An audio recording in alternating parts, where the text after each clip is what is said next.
Hello,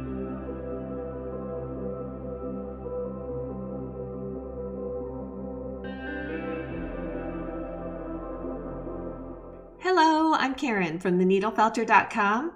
Today we're making a Parson's chameleon. I started by drawing a pattern. This is going to be kind of a longer piece. Once I had the size worked out, I needed to figure out the coloration.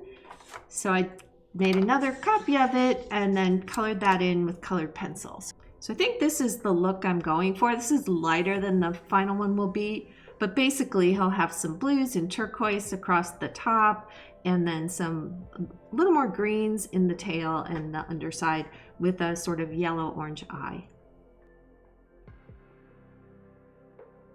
Because this is a little bit of a larger piece, I took a different approach to the armature. I wanted to keep it simple but make sure it is sturdy enough to support the wool. So instead of making a full armature all at once, I decided to try splitting it into sections. I have one wire for the head, one for the body, and then one for the tail. And to give them a little extra support, I decided to wrap the areas that will have wool around them with some 18 gauge aluminum wire. And then I coated them with E6000 glue. I just wanted to make sure that the aluminum wire wouldn't slip off, so it's very secure on there now. Another thing I thought about was with the tail, one end will end up being thicker and one end will be thinner. So I consolidated a little bit more wire on the thicker end of the tail and then let it taper off to the thinner area. I made two sets of legs, one for the front and one for the back. For the feet, I followed the strategy I used with my previous chameleon, and that was to make each side kind of a block because their feet are quite wide and flat. And this was the way I made my previous chameleon's feet. If you haven't seen that video, I'll put a link in the description below, but it's the one where I dyed some white wool I had with an Easter egg dye kit. So these are the front feet. One half of the foot is slightly larger than the other, and that's because they have 5 toes, but 2 are on one side and 3 are on the other. So in this case, the 2 are on the outside and the 3 are on the inside. So that's the front feet.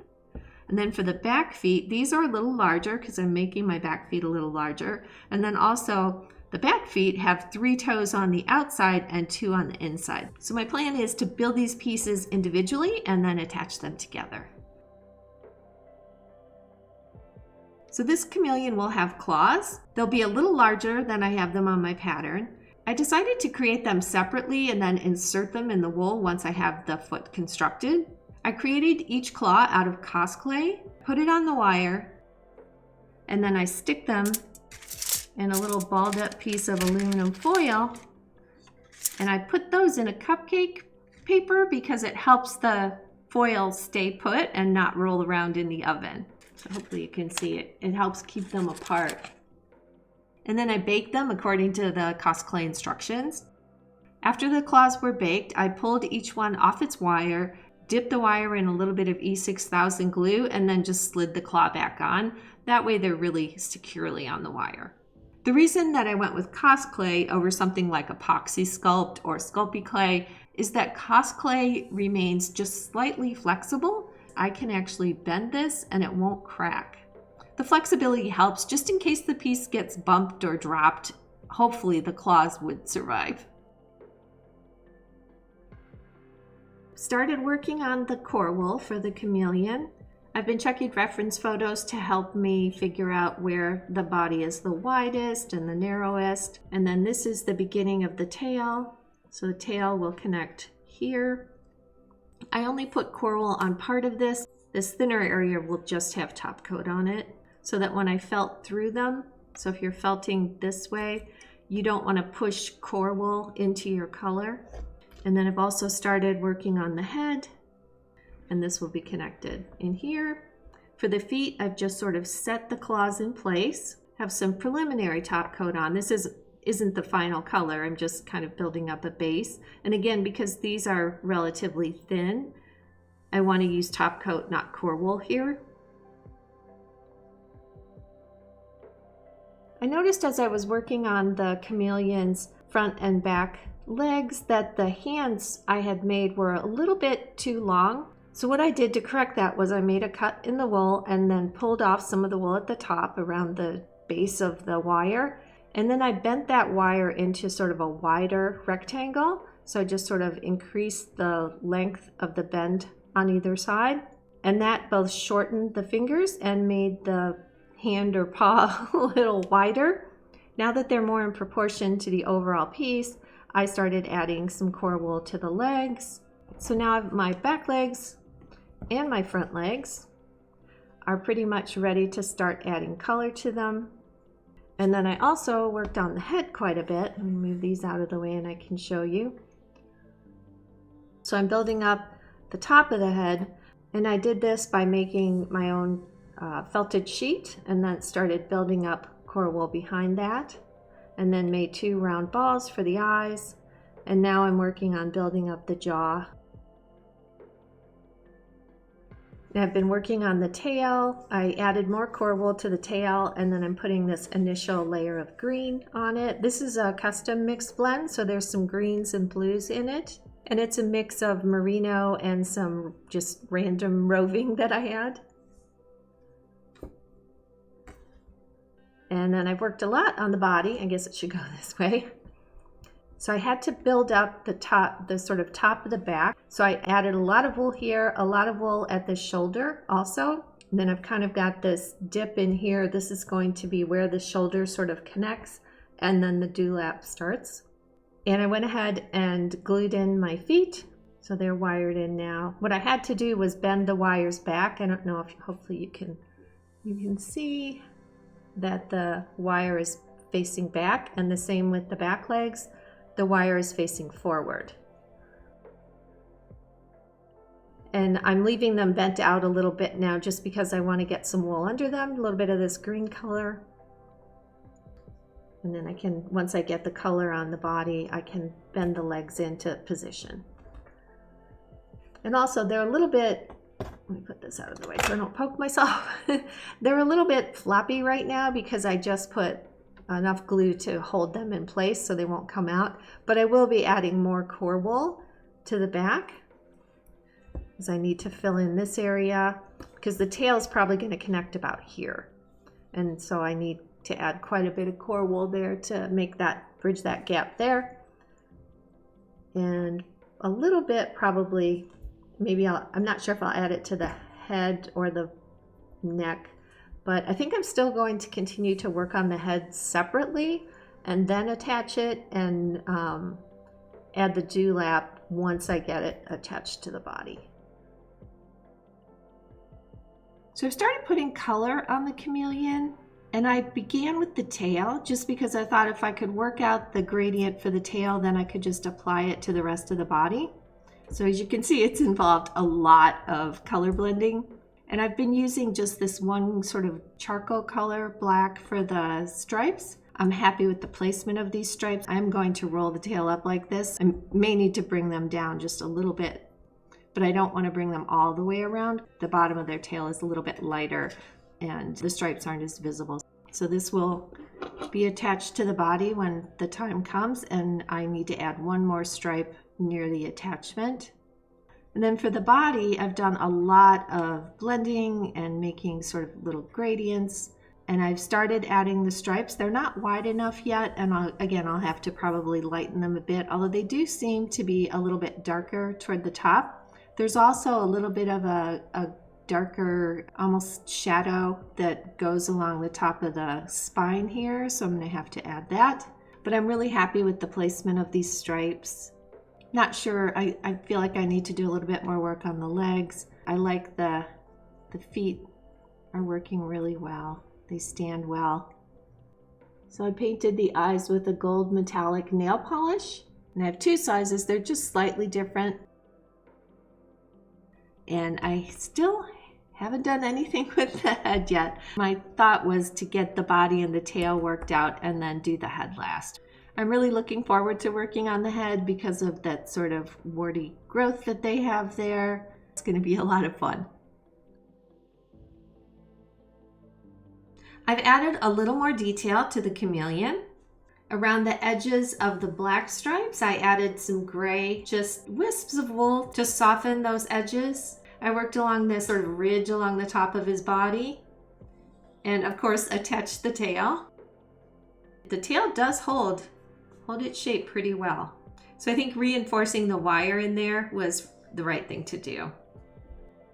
I added more detail around the edges of the stripes just to soften those. I also did a little bit of softening between the edges of the blue and the green. And then I added a little bit of pink to the bottom of the feet. I think I am going to curl the tail up, but I don't want to do that until I get the head attached and the feet finished. This is the other side. I tried hard to keep it symmetrical. It's not perfectly symmetrical, but I think it's pretty close. And at this point, without his head, he is a little over 20 inches long. I glued the glass eyes in and added a base coat of yellow, just two shades I think I mixed there. The eyes still need more detail, but this is just sort of getting them set in place so I can get a look at how they're going to work and make sure that I like the color that I used for them. And then I also worked on this lower jaw. I added more wool to the bottom and worked on this kind of lip line, and then adding this wrinkle that almost looks like a cheek here, and did that on both sides. I built up this kind of ridge around the eye and across the top of the head that sort of, I guess, holds the eyes in place. And I started working on the nasal appendages by creating a triangle and then attaching it to either side.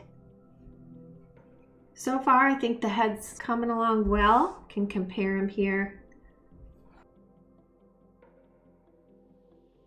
Before I paint the actual claws on my chameleon, I want to do a test to make sure that I like the sort of color and treatment that I give them. So what I want to do is use these leftover claws that I have.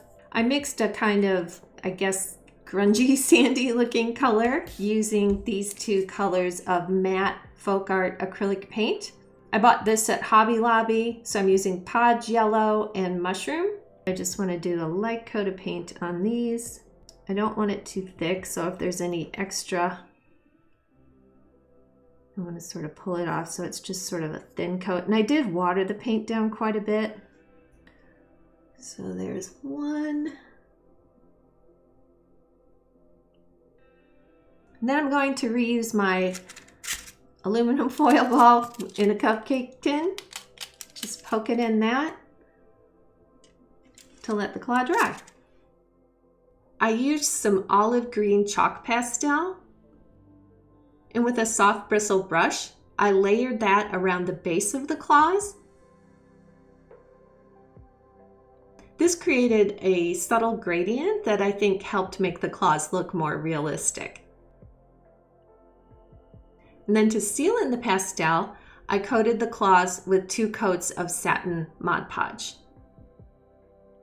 Now that I was happy with my test claws, I went ahead and painted the actual chameleon's claws. And I did this by pushing the wool back a little bit from the ends of the claws. And then I painted them with acrylic paint and layered a little bit of that olive chalk pastel around the base of each claw. And then I coated all the claws with 2 coats of satin Mod Podge. And once they were dry, I pushed some of that wool back down around the base of the claws and felted it. I added color to the head and started kind of creating a pattern. For instance, this ridge appears, I wanted that to be a little darker, and a little bit of darkness in this crevice here. And then I started creating some of the stripes along the mouth. Then I attached the head and started building his dewlap, this bit of wrinkly skin here under his throat. And I'm really happy with the way the dewlap came out. I think it looks like loose skin. You can even kind of pull on it a little bit because it's basically a felted sheet that I just shaped and felted into wrinkles. I also think keeping the dewlap loose like this allows you to turn the head slightly. It's not fully posable, but it can be turned and it will hold its position pretty well. And because this is flexible, it follows the direction of the turn. I still need to soften the stripes on the lips. They're a little bit too dark. And then I need to add more color to connect the neck to the body and the shoulders. Here he is. My needle felted Parsons Chameleon is complete. I hope you enjoyed this behind the scenes look at the process. I think the things I enjoyed the most were working on the feet and the head, especially that dewlap. Those were meaty challenges, but it's fun to dig in and figure out how to create things that you aren't familiar with. If you've got questions, leave them in the comments, and I love hearing from you. And that's it for this project. I hope it inspires you to felt something, and if you don't felt, make something. See you next time.